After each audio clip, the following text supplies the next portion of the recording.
अब अगला देखेंगे हम समघन पद्धति। अब समघन पद्धति किसे कहते हैं? पिछली कक्षाओं में आपने पढ़ा होगा समोच्च रेखा और समदाब रेखा को मानचित्र में देखा होगा, अर्थात समोच्च जहाँ पे समान ऊंचाई के होते हैं या समान दाब के रेखाओं का इस्तेमाल किया जाता है। इन मानचित्रों में सममूल्य रेखाओं के आधार पर मानचित्र वितरण दर्शाए गए थे। जब किसी घटक का वितरण बार बार होता है तब उसे दर्शाने के लिए समघन पद्धति का उपयोग किया जाए। जहाँ पे रेखाओं का इस्तेमाल किया जाता है वहाँ पर समघन पद्धति का इस्तेमाल होता है। जैसे कहीं की ऊंचाई देखनी है तो समघन पद्धति का इस्तेमाल किया जाता है, या तापमान दर्शाना है या वर्षा की मात्रा दर्शानी है, इसका अगर इस्तेमाल हो तो यहाँ पर समघन पद्धति का इस्तेमाल होता है। अब हम देखेंगे कि समघन पद्धति होती कैसी है।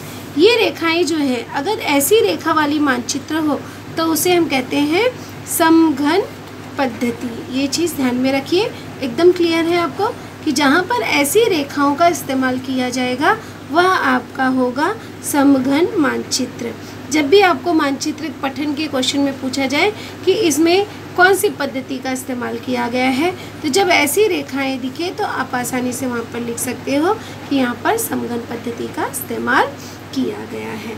अब हम देखेंगे कि इन मानचित्रों के लिए प्रदेश के कुछ स्थानों की, सभी स्थानों के लिए कुछ स्थानों की ऊंचाई, तापमान और वर्षा आदि की सही सांख्यिकी जानकारी प्राप्त की जा सकती है। अर्थात समघन मानचित्र के द्वारा हम किसी भी क्षेत्र का या किसी भी राज्य का सही ऊंचाई, तापमान और वर्षा के बारे में अध्ययन कर सकते हैं। यह भी ध्यान में रखा जाता है कि आसपास के दो स्थलों की ऊंचाई का अथवा वर्षा का अंतर समान होता है, अर्थात वहाँ पे समान ऊंचाई होती है या समान वहाँ पर वर्षा होती है। इसमें क्षेत्र के अंतर्गत उप विभागों का विचार नहीं किया जाता है, अर्थात क्षेत्र सीमा का ध्यान नहीं रखा जाता है। जैसे महाराष्ट्र, गुजरात, तो यहाँ पर महाराष्ट्र और गुजरात की जो सीमा बॉर्डर है उसका ध्यान नहीं रखा जाएगा। सांख्यिकी जानकारी ही उस स्थान की होती है। इस प्रकार की सांख्यिकी जानकारी को बिंदु से संबंधित जानकारी कहते हैं। इसकी जो सांख्यिकी जानकारी होती है उसे बिंदु से संबंधित जानकारी कहते हैं।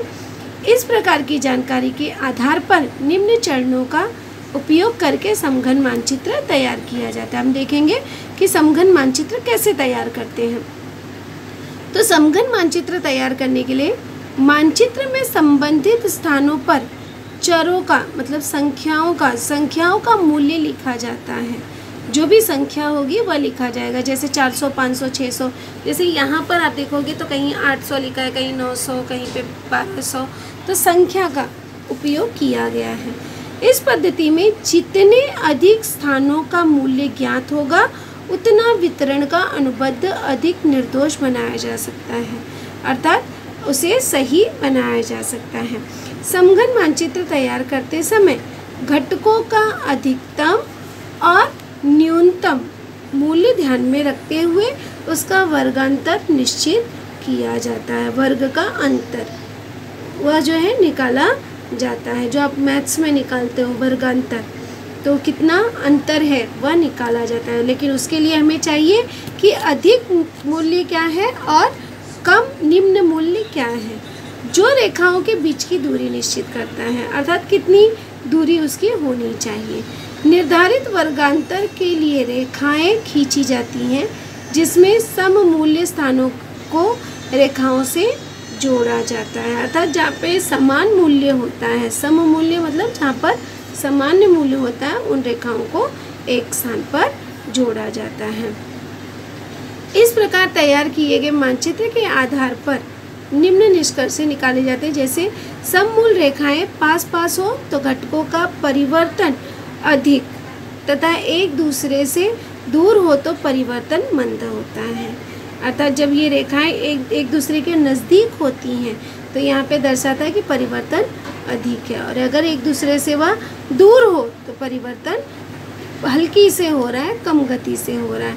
इन मानचित्र के वितरण पर प्रकृति का प्रभाव दिखाई देता है। अब जैसे हम इसमें देखेंगे कि कुछ क्वेश्चन पूछे गए इस पर आधारित, ये जो है हमारा समघन मानचित्र, तो इस पर आधारित कुछ मानचित्र के क्वेश्चन पूछे गए। चलिए देखते हैं। जैसे पहला है, जिले की किस दिशा में वर्षा की मात्रा अधिक है। अब वर्षा की मात्रा अधिक, आप यहाँ पर अगर देखोगे, ये हमारा दक्षिणी भाग है 900 है, ये हमारा उत्तरी भाग है जहाँ पर 1300। अब ये सब मूल्य की रेखाओं को जोड़ा गया है, तो यहाँ पे है 1300। अगर यहाँ पे पश्चिम में देखते हो तो 800, और अगर यहाँ पे पूर्व में देखते हो तो 1000 है। तो कहाँ हो गया हमारा अधिक, सबसे उत्तर का, जहाँ पे आपको 1300। अगर ये पूछा जाता कितना है तो 1300 लिख देते थे। यहाँ पे सिर्फ दिशा पूछा है तो हम सिर्फ लिखेंगे उत्तर में। दूसरा क्वेश्चन पूछा गया है, वर्षा की मात्रा किस दिशा में कम होती जा रही है। अब यहाँ पे सबसे कम देखोगे तो यहाँ पे किस दिशा में कम होती जा रही है, जैसे जैसे वह दक्षिण की तरफ आ रहा है, राइट। ये तो हमारा पश्चिम हो गया, ये हमारा दक्षिण की तरफ जब आया तो यहाँ पे ये रेखाएं जो है वह एकदम कम हो गई, तो यहाँ पे आप लिख दोगे दक्षिण में। जिले में न्यूनतम वर्षा की मात्रा कितनी है। अब जिले में न्यूनतम वर्षा की मात्रा जो है सबसे कम अगर आप देखोगे तो 800 है, और अगर यहीं पे अधिकतम पूछ लेता तो आप लिख देते थे 1300। होप सो कि आपको ये समघन मानचित्र सभी को क्लियर है। अब हम नेक्स्ट देखते हैं, ये हमारा, अब आप बताइए कि ये किस तरह का मानचित्र है। यहाँ पे देख रहे हो रंग छटा का इस्तेमाल किया गया है। अब जहाँ पे भी रंग छटा का इस्तेमाल किया गया होगा तो जाहिर सी बात है यहाँ पे क्षेत्रघन पद्धति है। तो एकदम क्लियर हो गया क्षेत्रघन पद्धति को पहचानना। यह हमारा जो है क्षेत्रघन पद्धति है, क्योंकि यहाँ पे रंग छटाओं का कृष्ण धवल पद्धति का इस्तेमाल किया गया। अब हम इसकी रीडिंग करेंगे, देखेंगे हम इसको कैसे रीड करते हैं। पहला क्वेश्चन है, किस दिशा में जनसंख्या का घनत्व कम है। अब जनसंख्या का घनत्व कम पूछा गया है, तो कम अगर आप देखोगे तो यहाँ पे कम के लिए जैसे ये डॉट डॉट का इस्तेमाल किया गया है, तो ये डॉट डॉट हमको कहाँ दिख रहा है, ये दक्षिण में है, तो दक्षिण में, और यहाँ पे हमें उत्तर में दिख रहा है। तो यहाँ पे सिर्फ दिशा पूछी गई है। जब दिशा पूछी जाएगी तो आपको खाली दिशा का ही उत्तर देना है। तो दिशा क्या हो गई यहाँ पे, उत्तर में और दक्षिण दिशा में जनसंख्या का घनत्व कम है। दूसरा देखेंगे, 200 से कम जनसंख्या घनत्व की तहसीलें कौन सी हैं। अब 200 से कम के नाम बताने हैं। 200 से कम कौन है, ये रहा चंडगढ़, आजरा, और कहीं तो ऐसा डॉट नहीं दिख रहा है, ये रहा गगनबावड़ा और साहूवाड़ी। जहाँ पर भी ऐसे डॉट बने होंगे उन सभी राज्यों का नाम हम लिख देंगे। अगला है 201 से 400। अब 201 से 400 तक का देखना है आपको, तहसीलों के नाम लिखने हैं। तो ये जो इस तरह से लाइन जहाँ पे होगी वो हम देखेंगे। ये हो गया राधानगरी, ये हो गया गारगोटी, और कहीं तो नहीं है, बस यही दो हैं, तो ये दोनों के नाम हम लिख देंगे। अब अगला देखेंगे, 400 से अधिक जनसंख्या घनत्व की तहसीलें कौन सी हैं। अब 400 से अधिक के लिए आप जो है पहले उसकी सूची में देखिए कि किस तरह से दर्शाया गया है। ये रहा, तो ये है गढ़हिंगंजल, फिर यहाँ पे है कोल्हापुर, फिर यहाँ पे है हाथकंडे, फिर सिरोल, पन्हाला, कागल, इन सब क्षेत्रों में जो है जनसंख्या 400 से अधिक है। नेक्स्ट क्वेश्चन देखेंगे, सामान्यतः जिले की किस दिशा में अधिक जनसंख्या घनत्व वाली तहसीलें हैं। अभी किस दिशा में पूछा गया है, तो ये हो गया हमारा उत्तर की ओर का हो गया, तो उत्तर और उत्तर पूर्वी, ये पूर्व की तरफ गया है, तो इसलिए हम लिखेंगे उत्तर और उत्तर पूर्वी भाग में जो है जनसंख्या का घनत्व अधिक है। अगला क्वेश्चन है, कौन सी पद्धति का उपयोग करके यह मानचित्र तैयार किया गया है। तभी यहाँ पर आप जो है, मैंने पहले कहा, जब रंग छटा का या कृष्ण धवल ऐसी काली सफ़ेद रेखाओं का इस्तेमाल किया जाए तो वहाँ पर हमारा होता है क्षेत्रघन पद्धति। तो यहाँ पर क्षेत्रघन पद्धति का उपयोग किया गया है। अब इसी तरह से हम नेक्स्ट देखेंगे कि अब यहाँ पे अगर आप देखोगे तो ये मैंने कहा अंकों का इस्तेमाल हो रहा है, रेखाओं का इस्तेमाल हो रहा है। जहाँ पर अंकों और रेखाओं का इस्तेमाल होता हो उसे हम कहते हैं समघन पद्धति। एकदम आसानी से आप पहचान सकते हो। तो यहाँ पे आप देखोगे वर्षा की मात्रा को दर्शाने के लिए समघन पद्धति का इस्तेमाल किया गया है। अब हम इसकी मैप रीडिंग देखेंगे कि कैसे आपको इस मानचित्र का पठन करना है, क्योंकि ये इम्पॉर्टेंट क्वेश्चन है, 4 मार्क्स के लिए आपको पूछे जाते हैं। जिले की किस दिशा में वर्षा का प्रमाण अधिक है? अभी सबसे अधिक प्रमाण पूछा गया, तो सबसे अधिक नंबर जहाँ होगा सांख्यिकी वहीं पर सबसे अधिक होगा। तो यहाँ पे आपको दिख रहा है 2400। अब 2400 ये कौन सी दिशा हो गई हमारी? पश्चिमी। ये हमारा हो गया उत्तर, ये हमारा हो गया दक्षिण और ये हो गया पूर्व।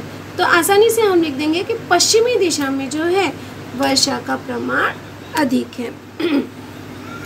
अब अगला क्वेश्चन पूछा है वर्षा का प्रमाण किस दिशा में कम होता जा रहा है?